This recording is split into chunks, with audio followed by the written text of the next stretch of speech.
ninbaa wuxuu soo weydiiyey su-aashan ilaahay baan ka magan galnaya haddii aan dhalo gabar waladu zina ah ama ilmo xaaraan gabar aan xaaraan ku dhalo xalaal mahar xalaal ku dhalano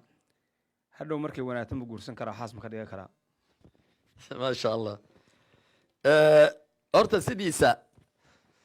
ilmaha aan nikaaxa ku dhalan labada ruux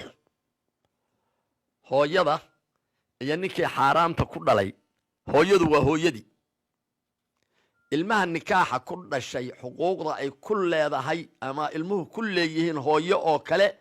baa ilmaha nikaax la'aanta ku dhashay hooyadood ku leeyihiin intii ilmahaas kale ku leeyahay dhaxal iyo abtiris iyo hooyanimo iyo biri iyo dhammaan hooyadu waxay ku leedahay ilmo caadiya yo u yahay sababtu waxa weeye qof bani aadana oo xurmo leh ayaa ka soo baxay hooyo saasaa siisay xuquuqdii ilmaha kaloo kale ilmahanuna hadda ma dambaabine waa labadii dhashay waxa dembiga sameeyey aabbaha wax u galay ma jiraan nasab uma gelin abtiris uma gelin wax alla wax qofka ajnabigaa oo ilmaha xaaraamta qofkaas ku dhalay qofka ajnabigaa wax uga duwan yahay male khayba yaa sharcigu siiya qofkaas khaybo alwaladu lilfiraash walilcaahiri alxajru khaybaa u sugnaatay baa la yidhi hoojin laga hoojiyey waxaa loogu abtiriyey oo nabigu u abtiriyey calayhi salaatu wasalaam hooyadii ilmihii sidaas ahaa gabar hadday tahay waxaa nikaaxinaya hooyadeed ninka nikaaxiyey ayaa nikaaxinaya hadday gabar tahay marka wax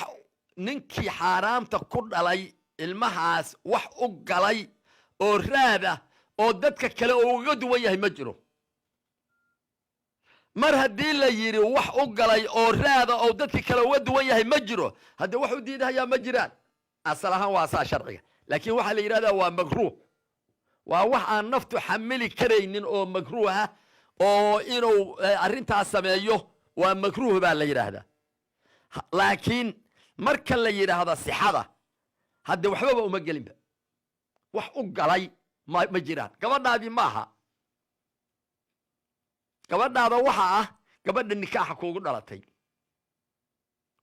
xurnimat calaykum ummahaatukum wa banaatukum marka la leeyahay maaha tanu gabadhaadii waa middaas aan wax kuu galay la arag aan kugu abtirsanayn aan ku dhexlayn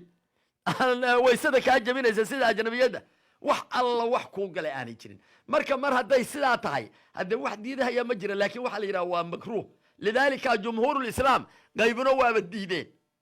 oo waxay yidhaahdeen tacaafi baa xujo rasmiya ma jirto laakiin waxay yidhahdeen waxaa ku sugan wax aan naftu aqbali karaynin